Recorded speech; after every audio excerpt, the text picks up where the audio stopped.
Om Sadashivasamārambhām Om Sadashivasamārambhām Shankaracharya Madhyamām Shankaracharya Madhyamām Asmadacharya Paryantam Asmadacharya Paryantam Vande Guru Paramparam. Vande Guru Paramparam. Om Bhadram Karnebhih Shrunuyama Devāः Om Bhadram Karnebhih Shrunuyama Devāः Bhadram Pashyemakshabhiryajatraः Bhadram Pashyemakshabhiryajatraः Sthirairangaiः stuštuvāgumsastanūbhih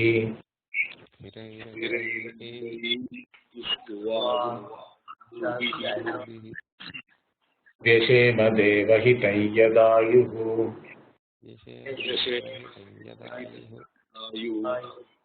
Swasti na indro vruddhashravāः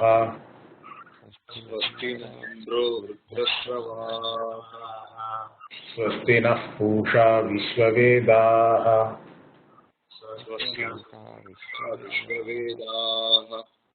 Swasti nastarkshyo arishtनेमिः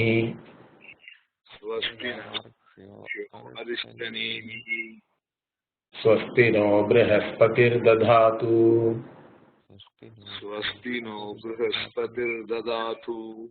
Om Shanti Shanti Shanti. Om Shanti Shanti Shanti. Na tatra suryo bhati na chandra tarakam. Na tatra suryo bhati na chandra tarakam. Nema vidyuto bhanti kuto yamagnihi. Nema vidyuto bhanti kuto yamagnihi. Tameva bhantamanubhati sarvam. Tameva bhantamanubhati sarvam. Tasya bhasa sarvamidam vibhati. Tasya bhasa sarvamidam vibhati. So, we were discussing in the previous mantra, the Upanishad pointed out that this Brahmatma is Jyotisham Jyotihi. Okay. So, Jyotisham Jyotihi is now explained in this particular mantra, Natatra Suryo Bhati na Chandra Tarakam. It is a very, very famous mantra which we use in temple also whenever an arati is shown to the Lord.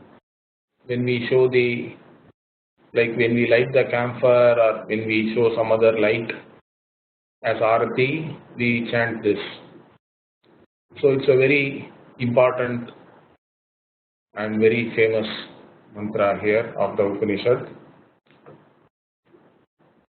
So what it says is Natatra Suryo Bhati. So the sun does not shine there. Means what is the meaning of this? So in general, if we have to know something, we require sunlight for that, correct? Because otherwise if there is no light in a room, you cannot see anything. If it is pitch dark, we cannot see anything in a room. Okay. So we require light. So opaque objects do not reveal themselves, correct? They are not self-revealing. So opaque objects require some other light, like a flashlight or sunlight, to be visible, to be known by us. But what about sun itself? The sun does not require any other light, correct? You don't flash, you don't show a torch to the sun if you want to see the sun. In fact, we have to actually put our fingers, our palm over our eyes, and even if you want to look at the sun, you have to carefully look at it because it is too bright. In fact, when the sun is shining, we can say the Chandra and Taraka do not shine, correct? The stars are not visible. Stars and moon are visible at night. But during the daytime, the light of the sun is so bright that the stars are not visible at all. The moon may be visible, but it is not shining like how it shines at night.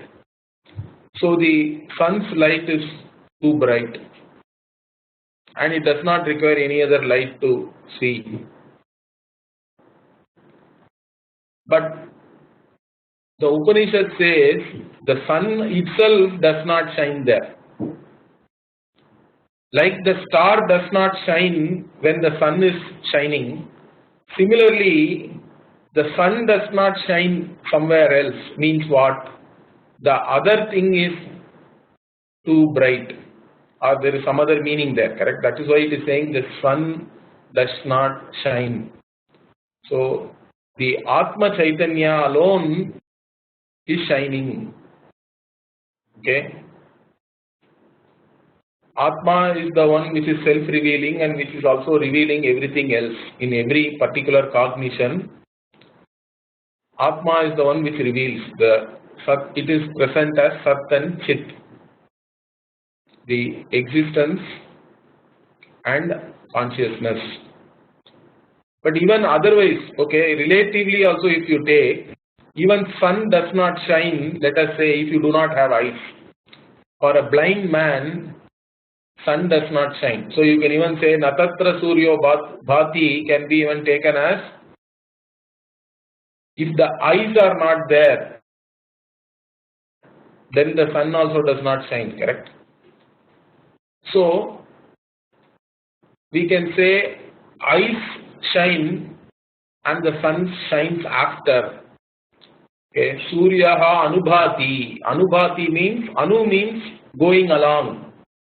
Okay, so shines along with the eyes, correct? Only when the eyes are able to see, even the sun can shine. The sun can be known. The sun can reveal itself.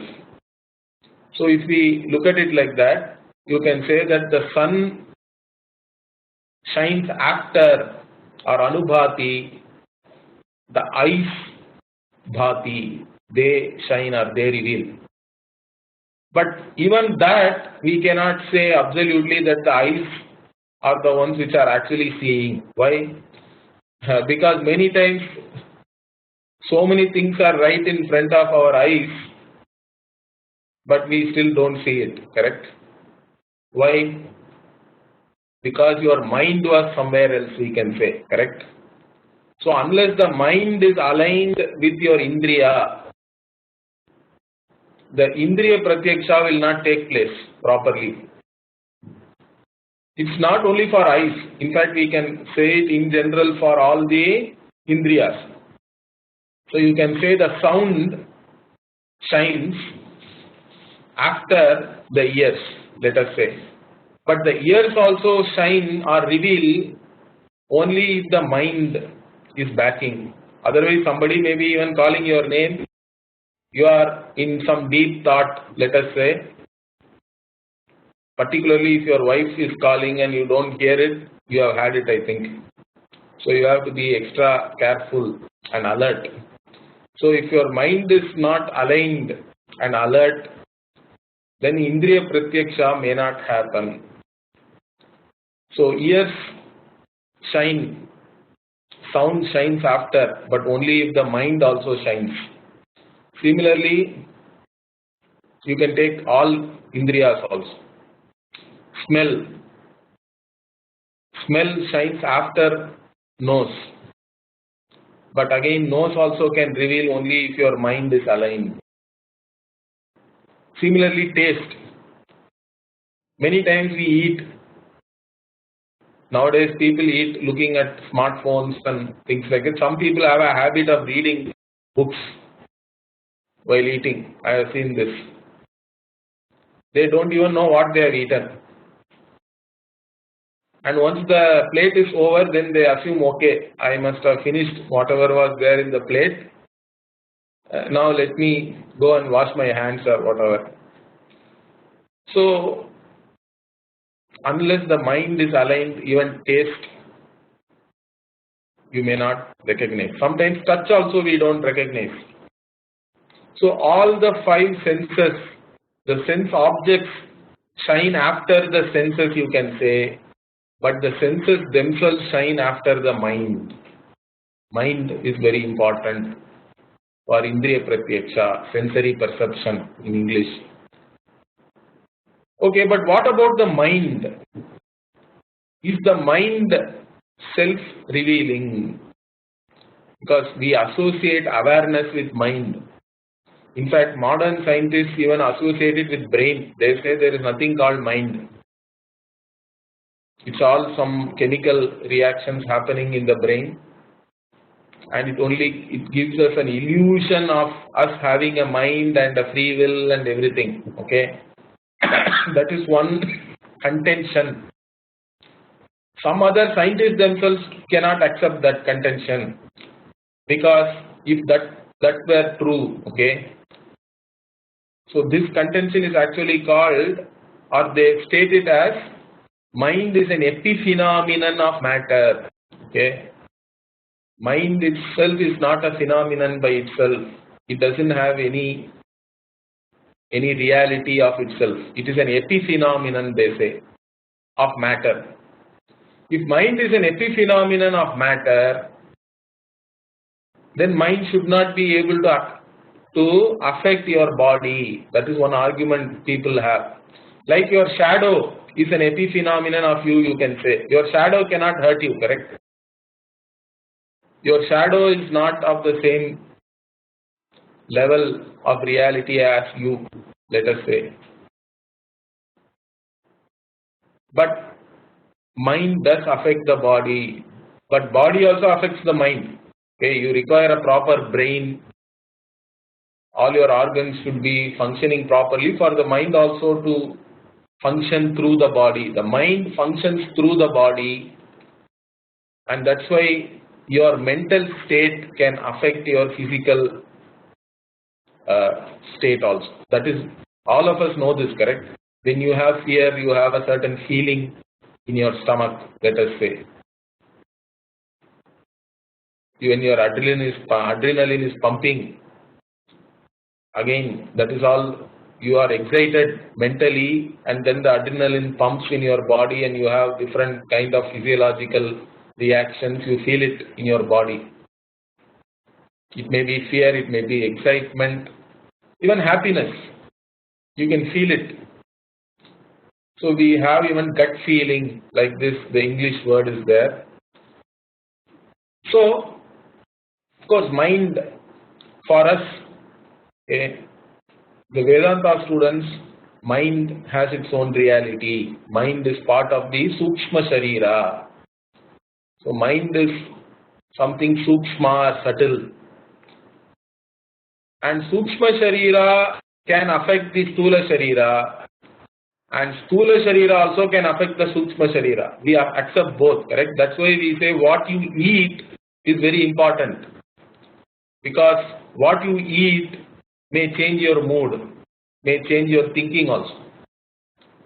What you eat, where you eat, from whom you get some food and eat, all these things are important. There are restrictions also. Of course, most of those things we don't even follow nowadays. But these restrictions were made keeping in mind certain things. They are not just some restrictions to be followed. They were for our own good only. Okay.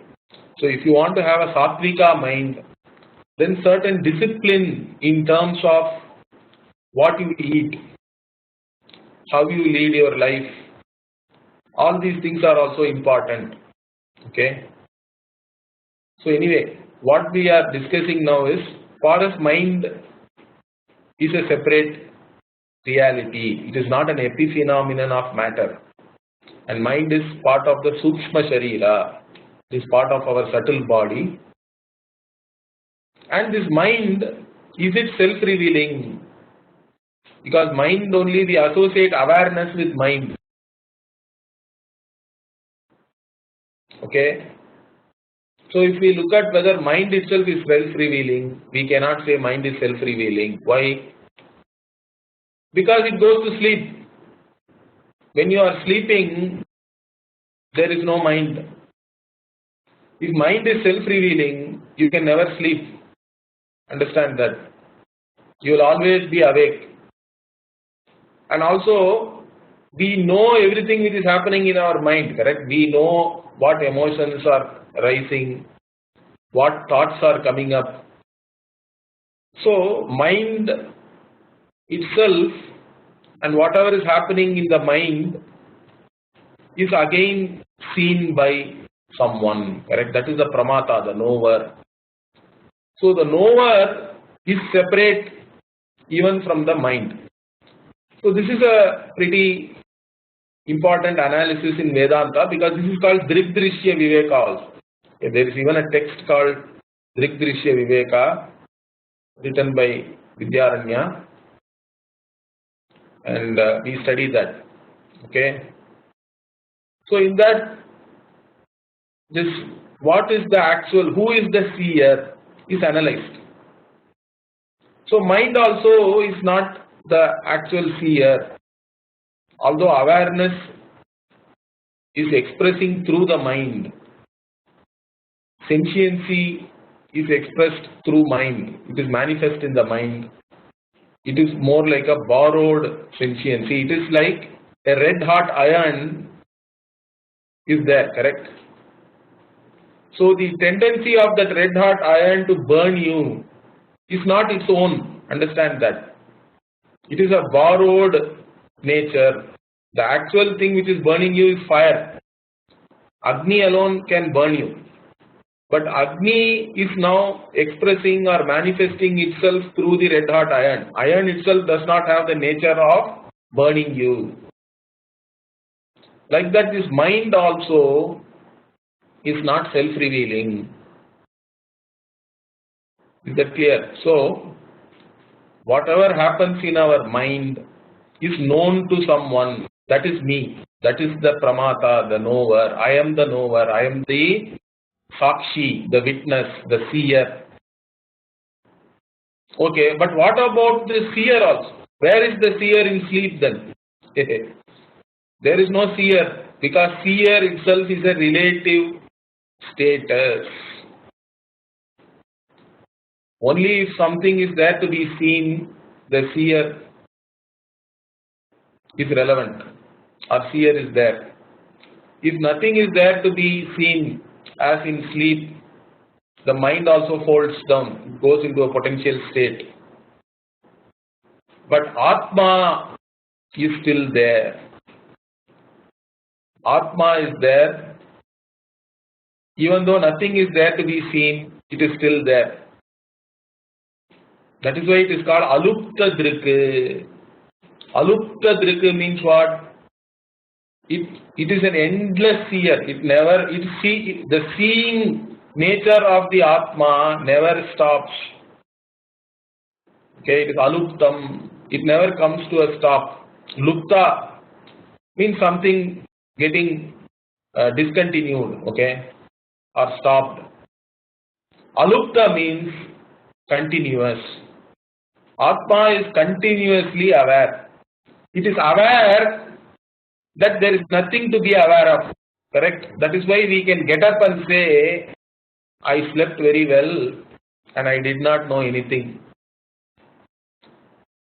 So it is aware of the fact that there was nothing to be aware of. That is Atma, that is Alupta Drike. So, but the status of being a knower is also only that is something which comes and goes for the Atma. It is not its very nature. Understand that. Atma's nature is Chaitanyam. It is consciousness. But consciousness becoming seer, for that you require something to be seen. Understand that. And that is also mithya only. It's not satyam. So when we analyze like this, one more important point here is what? So finally we say even mind anubhati, atma alone bhati. Atma alone shines. Manas also only shines after the Atma. Atma alone is self-revealing. That is the only thing which shines. That's what is said here also. Tameva bhantam. This Atma, the Brahmatma alone shines. And all the other things anubhati shine after. Because they cannot shine. This sentiency of the Atma is the one which is borrowed by everything else. So in physical world we can understand, correct? The light of the sun alone lights up everything else. And the light of the sun is so bright that other luminous objects like stars vanish when the sun is out. Similarly, the Atma alone shines. Even the sun cannot shine in front of the Atma. Because that is the only thing which is self-revealing, which is revealing everything else. And another important thing also is we have to understand, there is a difference of order of reality also is different, correct? Atma is satyam, everything else is mithya. Understand that. Okay? Atma alone is satyam. Everything else is mithya. So, the mithya is of a different order of reality. It's not in the same level of reality. So, when in Vedanta we talk of three orders of reality. So, one we say pratibhasikam. Pratibhasikam means what? Whatever is subjective perception, you can say, is called pratibhasika. Okay, so you see snake on a rope. That is called pratibhasikam. Okay, the pratibhasika, whatever shines, there also the word bhasa only is used actually. Whatever shines, but when you go and analyze, it is not there, correct? The snake is rope, we have to say finally. That is one way of looking at it, pratibhasikam. Then vyavaharika also is there, correct? So the rope itself is vyavaharika, it has a transactional reality. It is vyavahara yogya. You can do vyavahara, you can transact something. Okay, this is the transactional world. The world, in the waking world, whatever we do, even dream world is pratibhasikam that way, because it is a subjective perception. But the waking world is a different order of reality compared to the dream world. But in the waking world also, we see that certain things are mithya. For example, pot is mithya, because whatever is there really is nothing but clay. The elephant is mithya, because whatever is there really is only wood. There is a wooden elephant, let us say. If you take it as elephant and you become afraid, that is your problem. Whatever is there in reality is nothing but wood. So the elephant is wood, pot is clay. Okay, jewelry is gold, nail cutter is iron. Like this we can have a perception. Okay, so the satyam mithya, again the orders of reality is different. So from a pratibhasika standpoint, whatever is there in vyavahara is satyam. Sometimes we even say vyavaharika satyam, that's why. Because with reference to the snake, the rope is satya. But further if we analyze what is rope, rope is nothing but some kaya yarns And what is that? Again you have to go to all these molecules, atoms, subatomic particles, etc. Finally you have to say Chaitanya. The observer has to collapse the reality. Observer alone is real. Without the observer, nothing works. So, that is the Satya. The only Satyam is this Chaitanyam.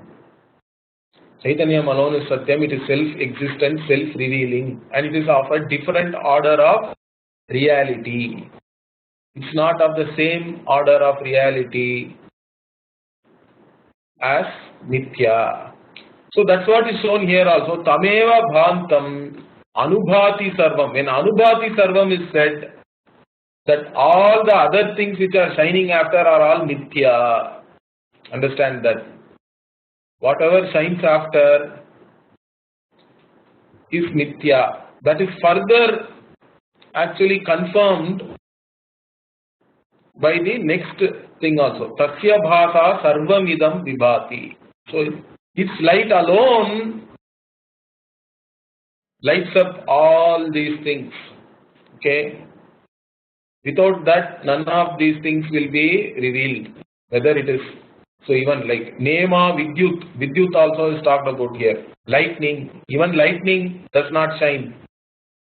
And what to talk about Agni? Kutoyam Agni. If sun, moon, stars, lightning and all cannot shine or light up this Atma, what about this puny fire? That also cannot light up this Atma. This Atma alone shines. And everything else shines after. And this Atma's shine or light alone lights up all these things. They do not have, neither they have existence of their own, nor can they really reveal themselves. Understand that there is, so all the objects which are neither self-existent nor self-revealing are all Mithya, because for their very existence and revelation they depend on the Atma. Atma alone is Satyam. Satyam alone is independently existent, self-existent and self-revealing. Mithya is dependent existence is Mithya. Okay? Its existence is borrowed existence. Whatever has borrowed existence is Mithya. Satyam alone is really. The isness, is itself is a noun for us. Understand that. The isness, the existence is a noun. But normally we use it as an adjective. We say existent pot, existent clay and all that. But really it should be potty existence, clayey existence, like that. Because existence is Atma. And that Atma's existence alone is borrowed by every object which is shining after this Atma. So that is what is very beautifully and clearly shown here by the Upanishad. Okay. So this, I hope, makes it very clear to you that Atma is yourself and everything else shines after yourself. And everything else is Mithya. You alone are Satyam. And you are of a different order of reality compared to this world. That's why the world can really not affect this Atma. Even Bhagavad Gita, Bhagavan says, Achedyoyam, Adasyoyam, Akledyo, Soshya Evacha, Nitya Sarvagata Stanuhu, Achaloyam, Sanatanaha, and all this Atma. When Bhagavan is revealing the nature of Atma to Arjuna, Bhagavan says this Atma cannot be cut. Okay? Because it is not an object of any pramana, correct? Only objects can be cut. Atma is never an object. It is the eternal subject, and even it is not, the status of being a subject also is only, is incidental to Atma. So it is achedyaha, achedyoyam, adasyoyam. You cannot burn it. You cannot dry it. So all the Panchabhuta cannot do anything to this Atma. You cannot cut it, you cannot burn it, you cannot drown it, you cannot dry it. Okay? Nothing. Because Atma is never an object of your mind, never an object of any karmendriya. It is not an object of any jnanendriya also. It is not an object. It is yourself. That Atma alone shines. And that Atma, wherever this Atma cannot be revealed by anything else. All the other things are revealed by this Atma. Atma is self-revealing and it reveals everything else also. So that is what is beautifully shown here by the Upanishad. So continuing the last mantra of this Mundaka, in fact Shankara calls it the Nigamana. Nigamana means what? Actually something which is ascertained after analysis, or in a let us say, if you are doing Anumana also, you do Nigamana means what? Finally you conclude, okay, after analyzing everything, after making my inference, I say that this is this. Like that, this is the thing. In fact, if you remember in the previous Mundaka, it ended as Purusha eva idam sarvam and all that, correct? In fact, here, let us see how this mantra goes. It says Brahma eva idam sarvam, like that. So that means again here also Upanishad is making this identity, Brahman. Whenever it is talking about Brahman, it is about Jagat Karanam. Whenever it is talking about Purusha, it is talking about the individual. Okay. So here that means what? But both are talked about interchangeably, synonymously, equivalently. So that is the identity again. So that shows that this Brahman is nothing but Atma. Yourself is Brahman. So let us see this verse. Brahmaiva idam amrutam. Brahmaiva idam amrutam. Purastad Brahma. Purastad Brahma. Paschad Brahma. Paschad Brahma. Dakshinatascha uttarena. Dakshinatascha uttarena. Adhaschordhvam cha. Adhaschordhvam cha. Prasrutam Brahmaiva. Prasrutam Brahmaiva. Idam Vishwam Idam Varishtam. Idam Vishwam Idam Varishtam. So this is the, so then iti Mundakopanishadi, Dvitiya Mundake, Dvitiyaha Khandaha. So this is the final verse of this Khanda. And so it is like a summarizing verse. Okay. So this is summarizing the teaching. So what does it say? Brahma eva idam amritam purasthat. Okay. So idam amritam Brahma purasthat. So purasthat means that which is there in your front. Okay. Amritam Brahma means immortal Brahman, immortal, that which is not subjected to time. Understand that. Immortality is not living for a long time. Chiranjeevi also is not immortal. Of course, we count some 6 people are Chiranjeevis and all that. Okay. But even their life will come to an end. At the end of the Kalpa, Pralaya will be there and gone.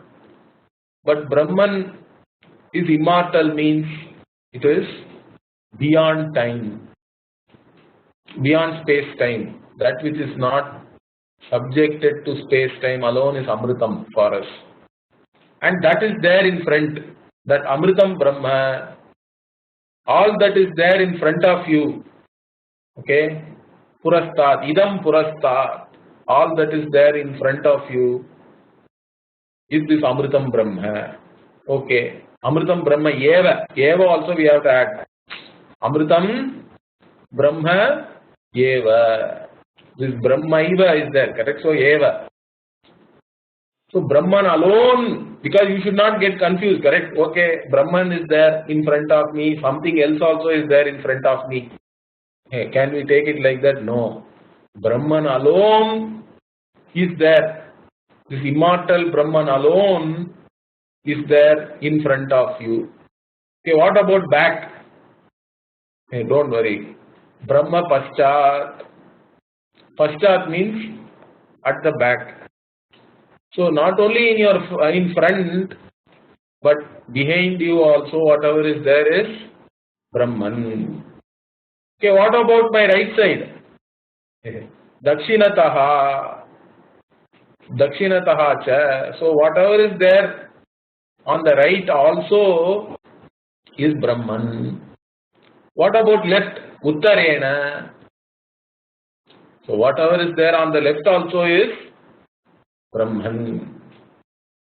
So all four directions, front, back, right, left, everything is Brahman. Okay, what about below and above? Okay, that also is nothing but Brahman. So Adaha Prasritam. Adaha Prasritam cha. Adaha means below. Urdhvam cha. Urdhvam is above. Okay. Adhascha Urdhvam cha Prasritam.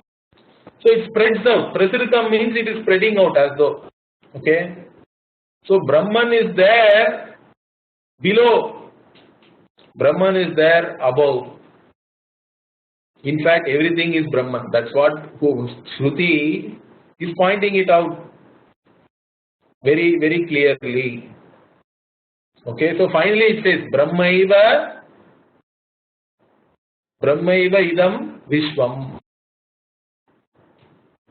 So this entire world, this universe is nothing but Brahman.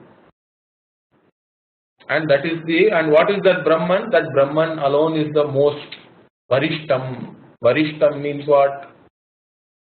It is the most sought after, coveted, the best, whatever you can give, all superlative meaning there. So that Varishtam Brahma alone is this world. Because Brahman being yourself has to be the most loved, most coveted, because whatever we do even in this world, even as individuals, as limited beings, why do we do something?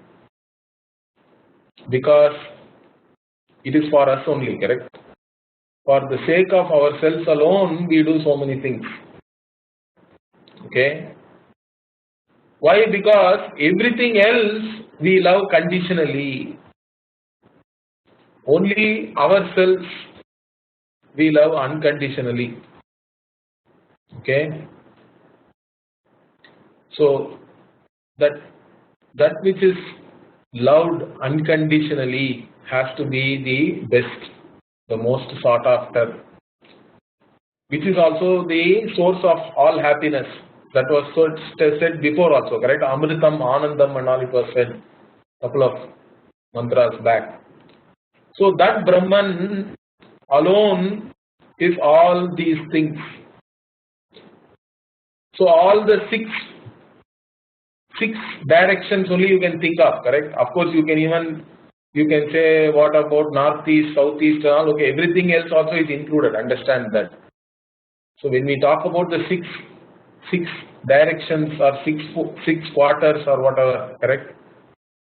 Everything is Brahman. In whichever way you look at it, wherever you see anything, whatever is heard, whatever is seen, whatever is tasted, whatever is smelt, whatever is felt, whatever is known directly, whatever is known by inference like black hole or maybe even another universe. People are talking about different theories even in physics, even UFOs.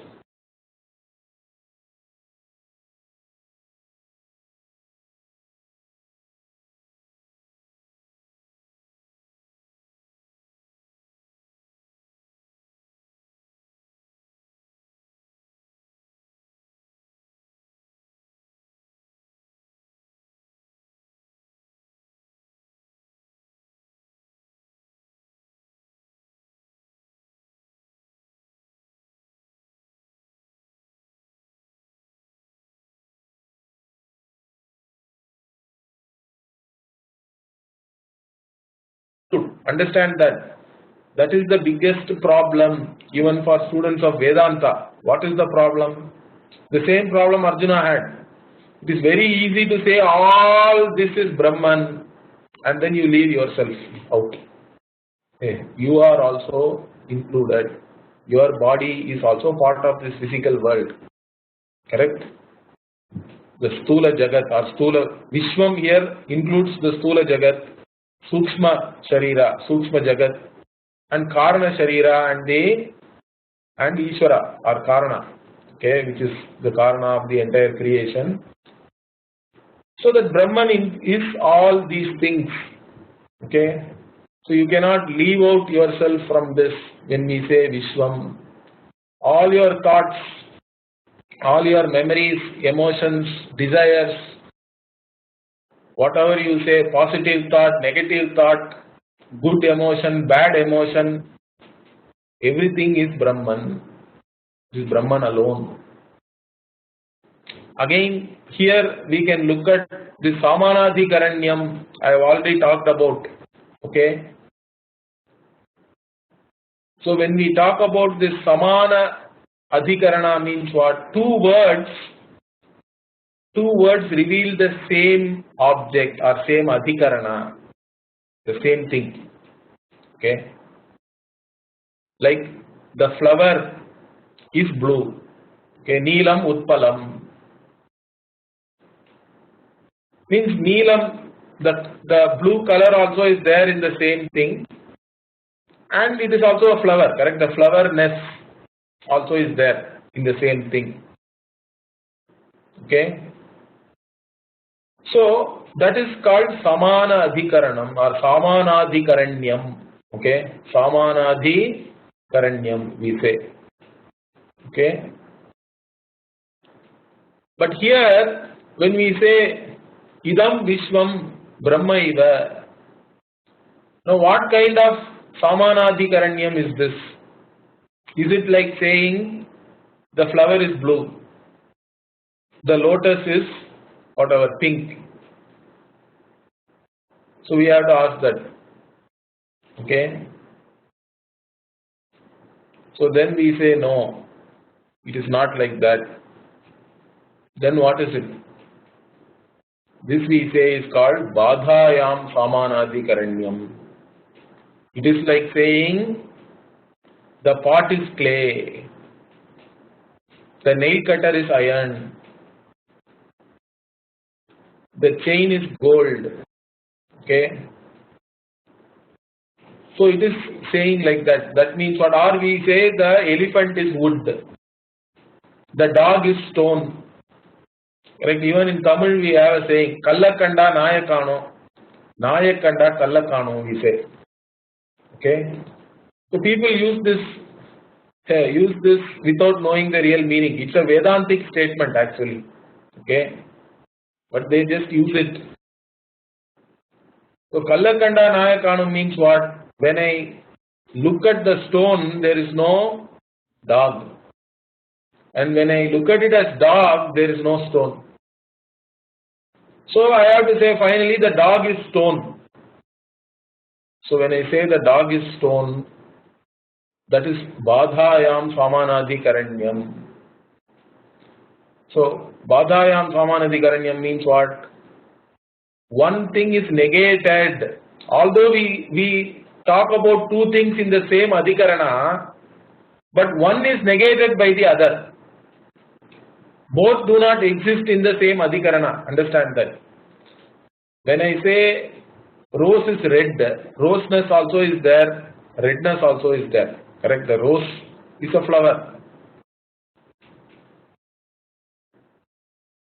That is one kind of samanadhikaranyam. That is normal samanadhikaranyam. But when I say dog is stone,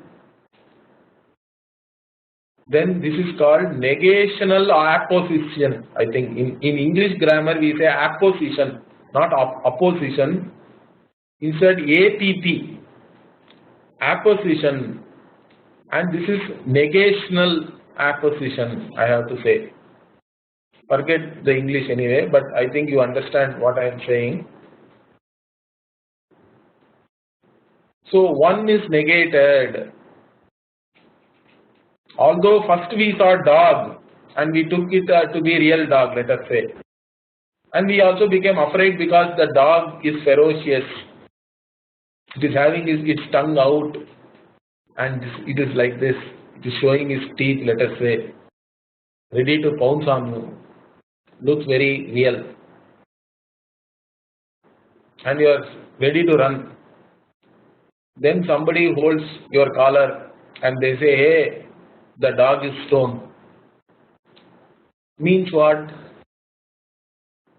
The dogness is negated. Correct? In the same place where you saw dog, now what is revealed? It is revealed as stone. The stoneness is revealed. So the stoneness negates the dogness. Is that clear? That is what we say, Badhayam Samanadhikaranyam. And in that again what happens? One becomes Mithya. Whatever is negated is Mithya. Is that clear? And whatever is revealed as actually existing is Satyam. So here also, when we say Brahmaiva idam Vishwam, so this world is nothing but Brahman alone. When we say that, this world is negated. This world is Mithya. Everything, what you know, what you don't know, what you may know later on, everything is Mithya. They all have only a dependent reality. They don't have a reality of their own. Brahman alone is Satyam. And that is why it is Varishtam also. That Satyam Brahma is the source of everything. And it does not lack anything. It is Purnaha. So our whole human problem, fundamental problem of a human being is what? I am a wanting person. That is our problem. Understand that.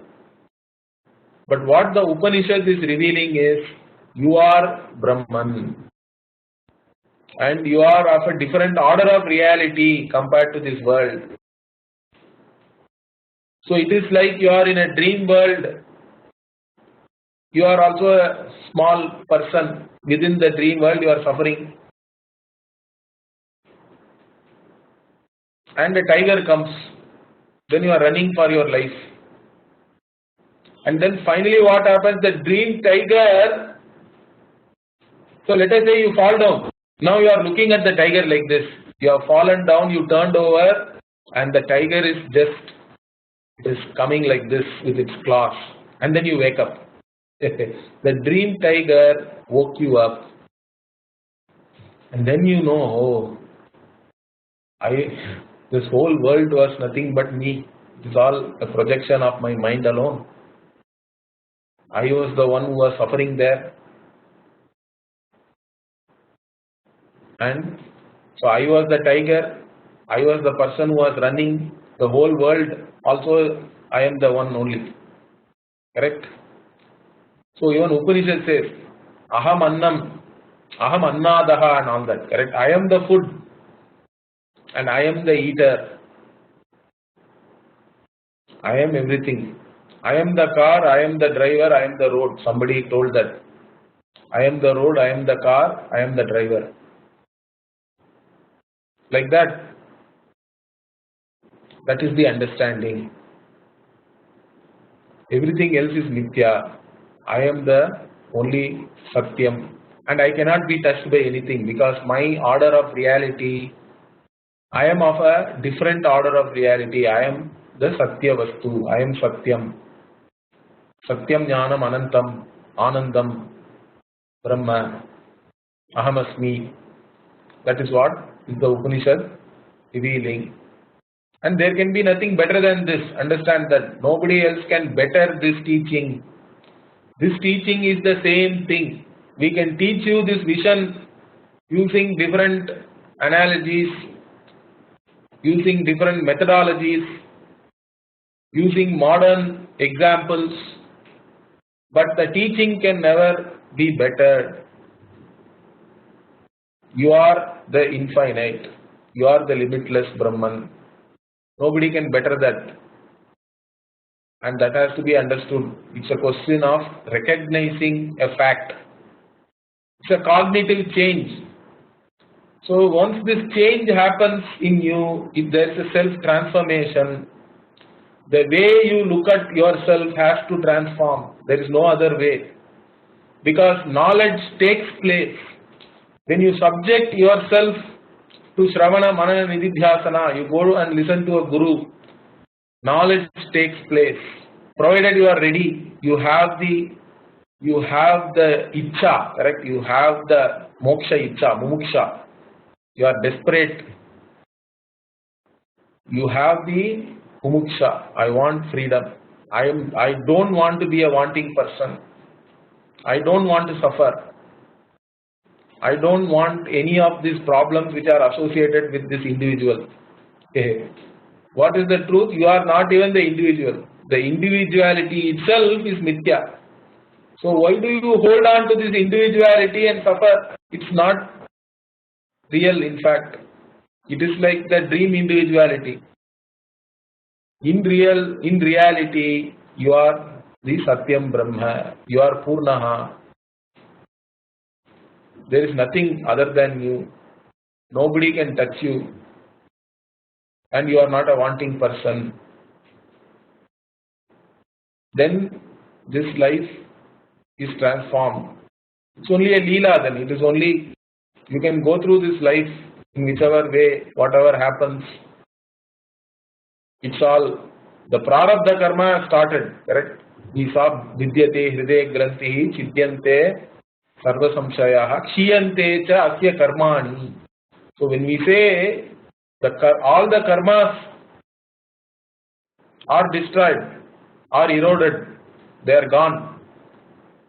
But still, what the Acharyas say is that the Prarabdha is like Mukta Ishuvat.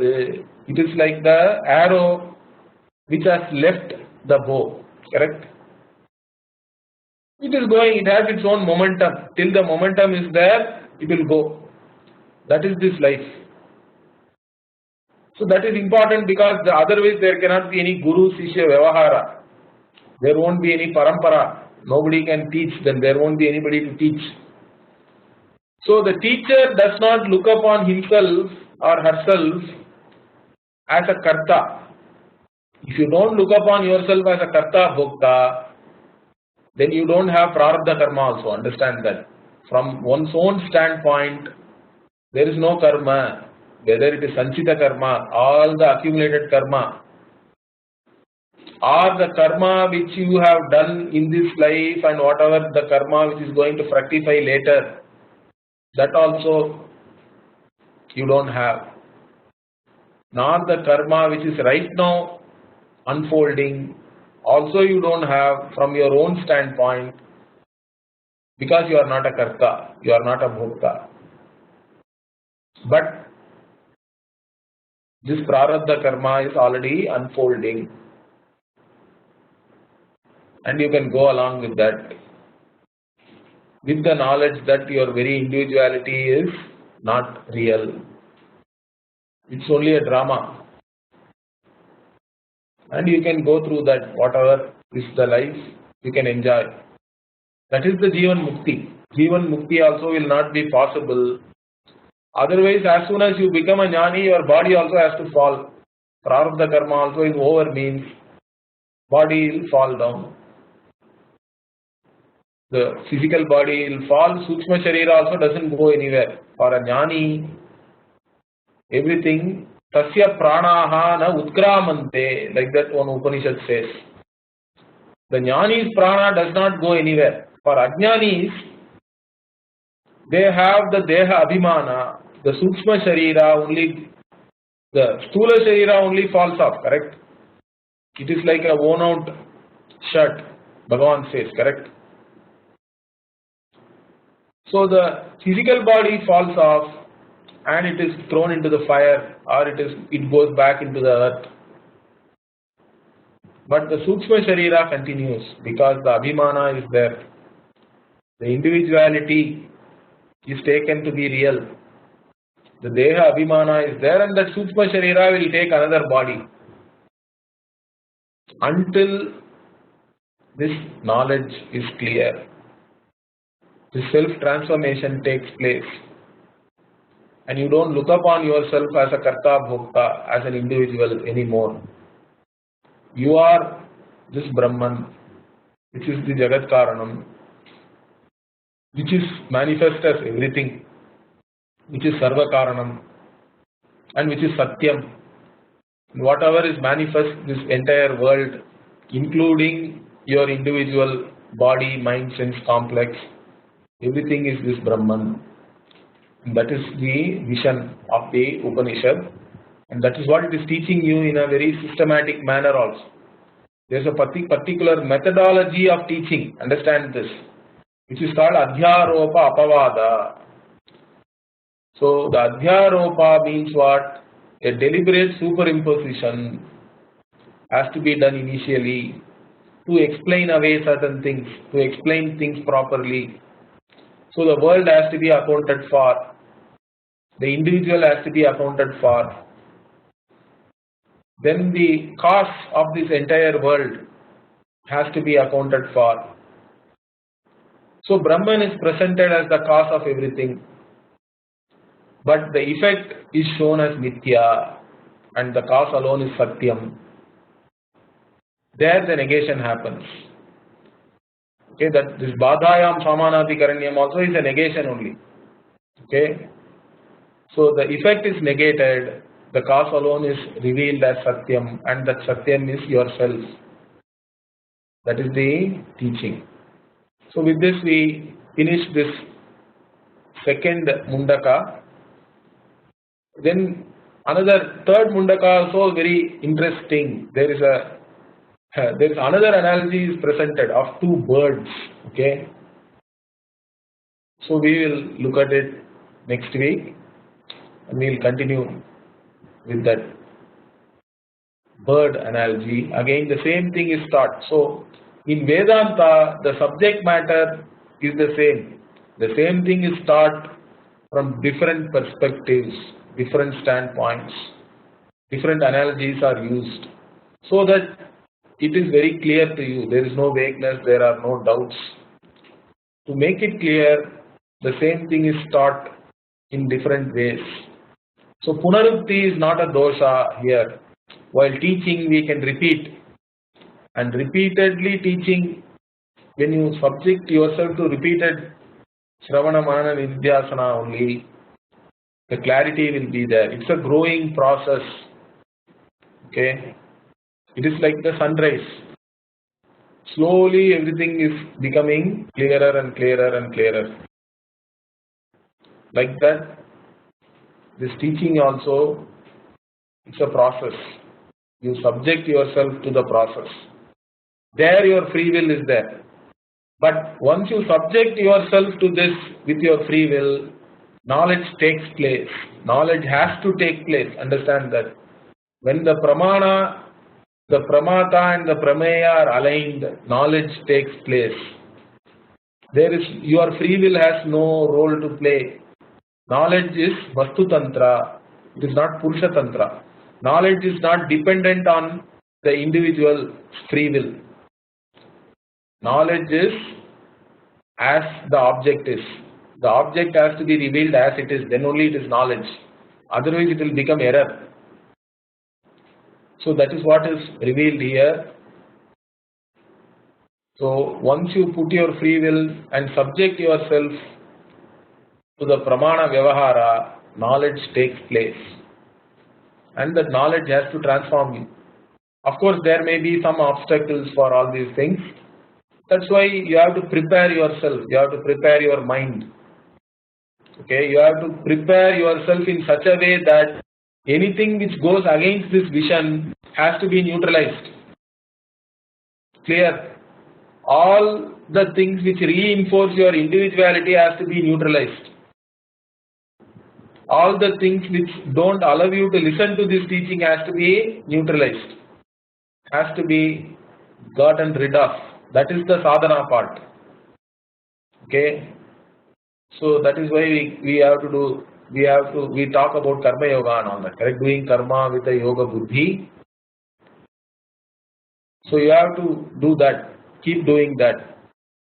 And also you have to subject yourself to this Shravana Manana Nididhyasana. Knowledge takes place and it transforms you because the way you look at yourself itself is different. And that is the phalam. So with this we finish this and we'll continue the next week. Om Purnamadah Purnamidam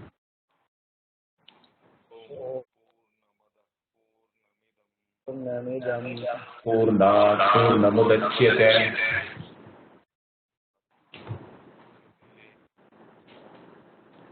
Purnasya Purnamadaya Purnamevavasishyate.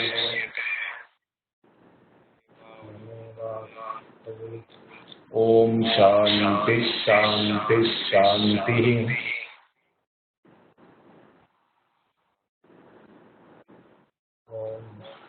Hari Om Shri Gurubhyo Namaha. Om Sri Guru Pyo Namaha. Hari Om.